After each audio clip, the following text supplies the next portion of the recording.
കഴിക്കുന്ന ഭക്ഷണത്തിലും സൗഹൃദ കൂട്ടായ്മയിലും മതവും ജാതിയും തിരയുന്ന കാലത്താണ് ഗ്രാമവാസികളായ ഇടക്കുന്ന നിവാസികൾ ജാതിമത ചിന്തകൾക്കതീതമായി ഗുരുജയന്തി ആഘോഷം സംഘടിപ്പിച്ചത്.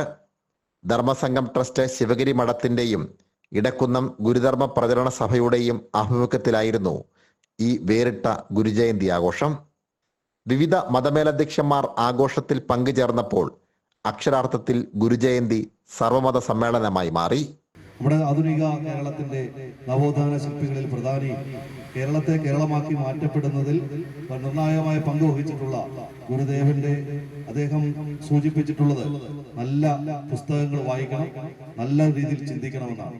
നാരായണ ഗുരു സംഘടിപ്പിച്ച സർവമത സമ്മേളനത്തിന്റെ 100ാം വാർഷികാഘോഷ വേളയിലായിരുന്നു ഈ ഒത്തുചേരൽ എന്നതും ഏറെ ശ്രദ്ധേയം.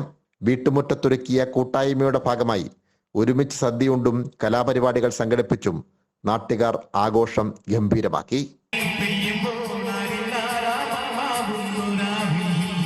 മേഖലയിലെ കക്ഷിരാഷ്ട്രീയ നേതാക്കളും ജനപ്രതിനിധികളും നാനാജാതി മതസ്ഥരും ആഘോഷത്തിന് നേതൃത്വം നൽകി. സനോജ് സുരേന്ദ്രൻ, കൈരളി ന്യൂസ്, കോട്ടയം.